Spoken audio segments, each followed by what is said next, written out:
Hello friends, welcome to Sanjeevani prep. और आज की वीडियो में हम पढ़ेंगे माइक्रोबायोलॉजी, जो कि हमारा क्या है, थर्ड सेमेस्टर का सब्जेक्ट है।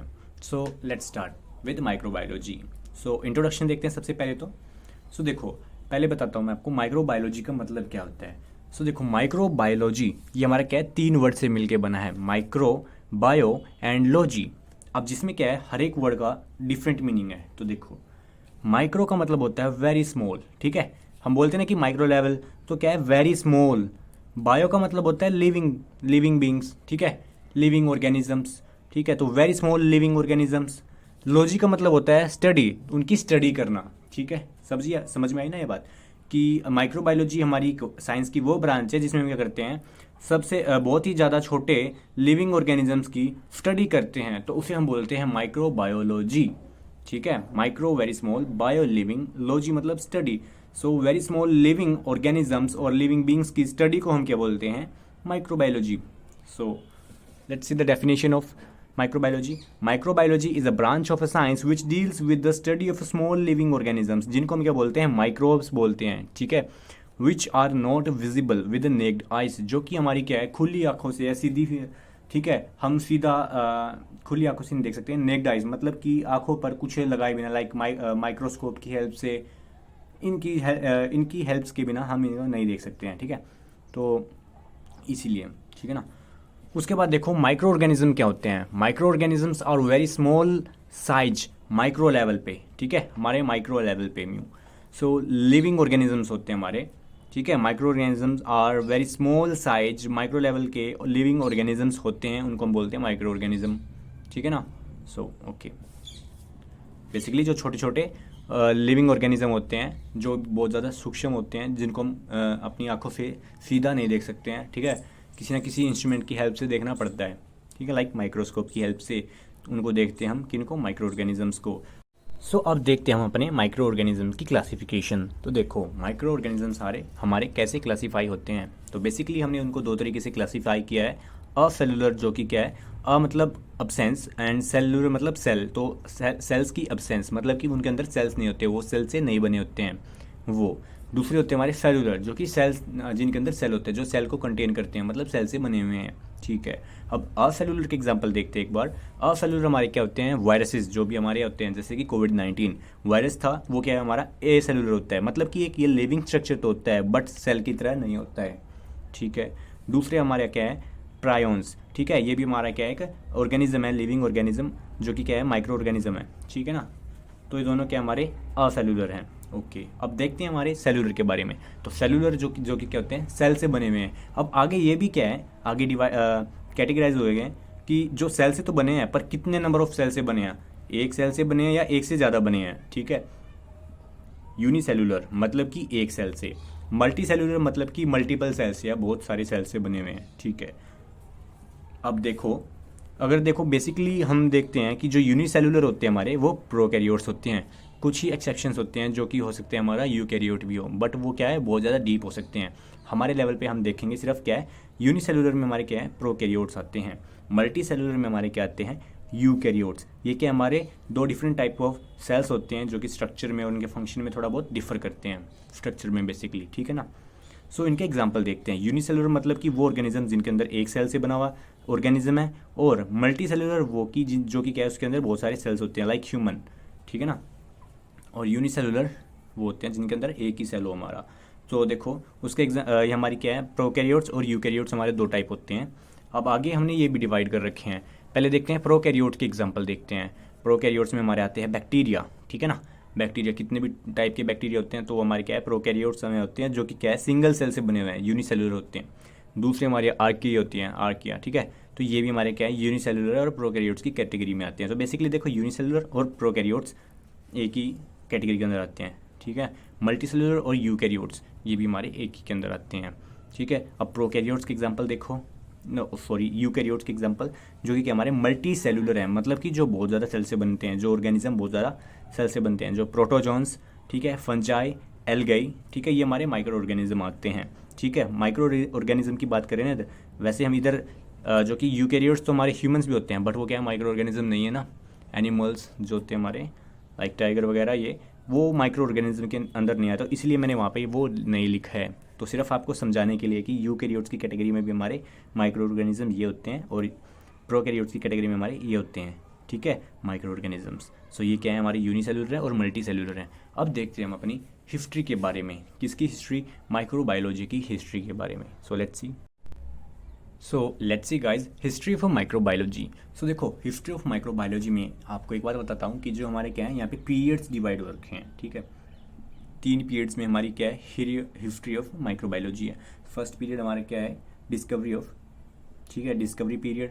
दूसरा हमारा जो होता है ट्रांजिशन पीरियड होता है, ठीक है, जो इसके अंदर हमारे चेंजेस होते हैं, जो भी डेवलपमेंट होती है। और उसके बाद हमारी आती है मॉडर्न माइक्रोबायोलॉजी पीरियड, ठीक है, मॉडर्न एरा। तो बेसिकली 3 एरे हमारे क्या है, डिस्कवरी एरा, ट्रांजिशन एरा और थर्ड वन हमारा क्या है, मॉडर्न एरा, ठीक है। तो ये 3 एरा है। तो बेसिकली मैंने ये चीज़ें ना लिख के आपको वैसे बता दिया मैंने, बट मैंने क्या किया है, वो तीनों एरा एक सीक्वेंस में ऐसे ही लिख दिए हैं, ठीक है, जिससे कि आपको याद करने में ईजी हो, ठीक है।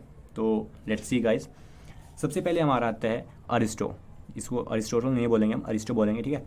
तो इन्होंने क्या किया था, इन्होंने लिविंग और नॉन लिविंग के बीच में डिफरेंस के बारे में बताया था, ठीक है, कि नॉन लिविंग अलग चीज़ है और लिविंग अलग चीज़ है, इसके बीच में डिफ्रेंशिएट किया था। दूसरे बार हमारे आते हैं रोजर बेकन, जो कि 13th सेंचुरी में इन्होंने क्या किया था, he describe the disease are caused by living creatures, ठीक है। तो डिजीज़ जो होती है हमारी, वो लिविंग ऑर्गेनिजम्स की वजह से होती है, लिविंग क्रिएचर्स की वजह से होती है, जिनको हम क्या बोलते हैं, माइक्रो ऑर्गेनिजम्स बोलते हैं, ठीक है।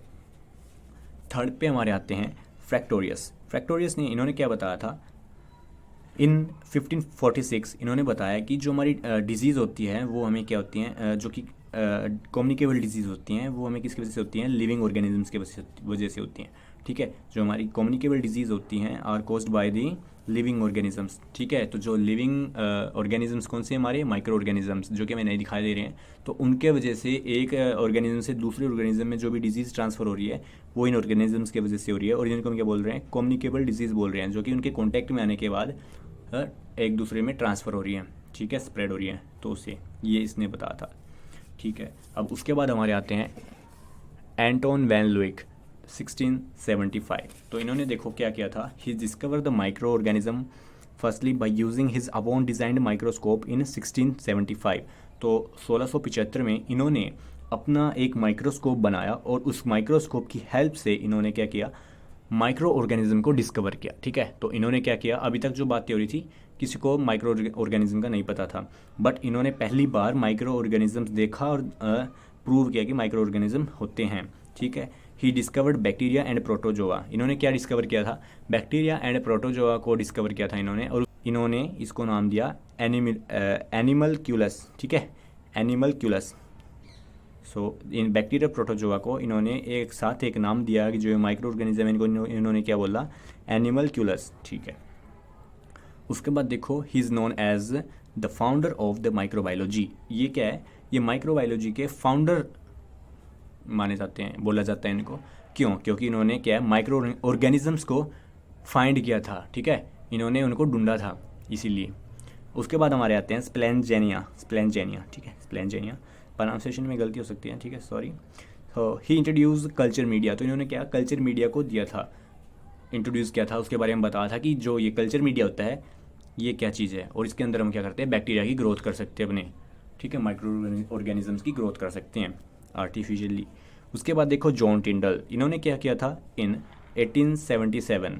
तो 1878 में इन्होंने क्या किया, गिव द कंसेप्ट ऑफ टिंडलाइजेशन। टिंडलाइजेशन क्या होता है, तो देखो टिंडलाइजेशन के अकॉर्डिंग क्या कहता है, it says that if we heat the bacteria और virus for a long time they would be killed. तो देखो, अगर हम दूध गर्म करते हैं, क्यों करते हैं, उसके अंदर जो भी बैक्टीरिया या जो भी माइक्रो ऑर्गेनिज्म है, ठीक है, जो कि हमारे लिए हार्मफुल हो सकते हैं, वो मर जाते हैं। तो वही होता है हमारा टिंडलाइजेशन, ठीक है। अब एडवर्ड जेनर, इन्होंने क्या दिया था, उसके बाद देखो Edward Jenner, he was the first scientist, ये क्या हमारे पहले साइंटिस्ट थे, who discover the technique of vaccination. इन्होंने क्या वैक्सीनेशन की टेक्निक दी थी, ठीक है, with it treat the smallpox. और जो क्या गया, इन्होंने क्या स्मॉल पॉक्स जो होती है हमारी चेचक की बीमारी होती है, ठीक है, उसको ठीक किया था इन्होंने, और उसकी वैक्सीन को बना दिया था, ठीक है ना, वैक्सीनेशन के थ्रू इन्होंने वो बताया था, ठीक है। सो इन्होंने ही क्या है, हमारे फर्स्ट टाइम जो वैक्सीनेशन के बारे में बताया था।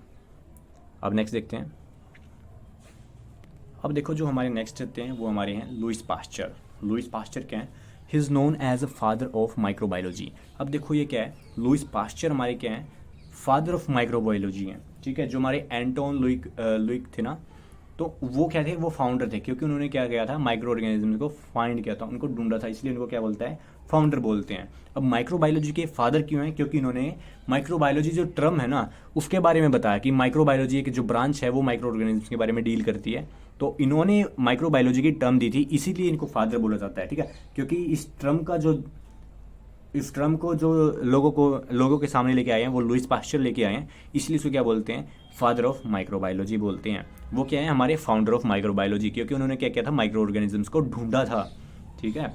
बट जो वो टर्म है माइक्रोबायोलॉजी जिसके अंदर हमारे वो आते हैं, तो वो टर्म हमारी क्या है, माइक्रोबायोलॉजी, और वो किसने दी, हमारी लुइस पास्चर ने दी, इसीलिए इनको क्या बोलते हैं, फादर ऑफ माइक्रोबायोलॉजी। उसके बाद देखो इन 1897 में ही गेव पास्चुराइजेशन मेथड, तो इन्होंने भी एक टेक्निक दी जिसका नाम क्या है, पास्चुराइजेशन। तो अब पास्चुराइजेशन देखते हैं क्या होते हैं, ये भी हमारी क्या है, टिंडलाइजेशन के से सिमिलर है, ठीक है। तो देखो he suggested that mild heating, मतलब उसको हम क्या है, हल्की हीट करते हैं, बहुत ज़्यादा हाई टेम्परेचर पे हीट नहीं करते हैं, लाइक 62.8 डिग्री सेल्सियस पे हम किसी भी सब्सटेंस को हीट करते हैं फॉर 30 मिनट्स, ठीक है। तो उसको अगर हम 30 मिनट्स कॉन्स्टेंटली 62.8 डिग्री सेल्सियस के टेम्परेचर पे अगर उसको हम माइल्ड हीट करते हैं तो क्या होगा, तो वो क्या होगा, जो हमारे पैथोजेंस होते हैं ना वो मर जाते हैं, इफेक्टिव होता है वो, ठीक है। Then boiling to destroy them, या बॉइल मतलब उनको उबाल के हम डिस्ट्रॉय करते हैं, जैसे हम दूध को उबालते हैं ना तो माइक्रो ऑर्गेनिज्म मर जाते हैं, उसमें हम ज़्यादा हीट देते हैं। तो इन्होंने क्या बोला कि हम आधे घंटे तक 62.8 डिग्री सेल्सियस पे अगर किसी भी सब्सटेंस को हीट करते हैं, किसी भी चीज़ को हीट करते हैं, तो उसमें से जो भी हमारे पैथोजेंस होते हैं वो इफेक्टिवली किल हो जाएंगे कंपेयर टू जो हम बॉयल करने के तरीके से उनको मारते हैं, ठीक है। तो ये बात है पास्चुराइजेशन। इसमें क्या है, सिर्फ हमारी स्पेसिफिक टेम्परेचर दिया है और टाइम दिया है, ये हमारी पास्चुराइजेशन है जो कि हमारे लुइस पास्चर ने दी थी किसी भी बैक्टीरिया को किल करने के लिए। अब उसके बाद देखो हमारे क्या है, लॉर्ड जोसेफ लिफ्टर, ठीक है। अब इन्होंने क्या किया था, फादर ऑफ एंटीसेप्टिक सर्जरी, तो इन्होंने क्या किया था, एंटीसेप्टिक और हमारे क्या होता है, डिसइंफेक्टेंट। तो डिसइंफेक्टेंट हमारा होता है नॉन लिविंग सरफेस के लिए यूज, और एंटीसेप्टिक होता है हमारा लिविंग सरफेस को, या ठीक है लिविंग वुंड को क्या करते हैं हम, डिसकंटामिनेट करते हैं, तो उस टर्म के लिए हम क्या करते हैं, एंटीसेप्टिक करते हैं। सो इन्होंने क्या किया था कि जो हमारी सर्जरी होती है, सर्जरी के दौरान जो भी उसके अंदर डिसकंटामिनेशन होती हैं, ठीक है, तो जहाँ पे हमारे ऑपरेशन थिएटर में जो कि हमारे फिर वुंड्स में चले जाते हैं, जो माइक्रो और घाव में चले जाते हैं माइक्रो ऑर्गेनिजम्स, और पेशेंट की हालत को ख़राब कर सकते हैं। तो इन्होंने क्या किया कि एक कंटामिनेशन को किल करने का, जो भी वहाँ पे अनवांटेड माइक्रो ऑर्गेनिजम्स हैं उनको किल करने का तरीका दिया, ठीक है, एंटीसेप्टिक सर्जरी का एक तरीका दिया, ठीक है। He discover the method of destroying micro organism in the operation theatre, ठीक है, जिससे हमारी क्या होगी, जो भी सर्जरी होगी वो एंटीसेप्टिक होगी, मतलब कि फ्री फ्रॉम माइक्रो ऑर्गेनिज्म से होगी, ठीक है, स्टेरलाइज होगी वो सर्जरी, ठीक है, एंटीसेप्टिक सर्जरी के बारे में बताया इन्होंने।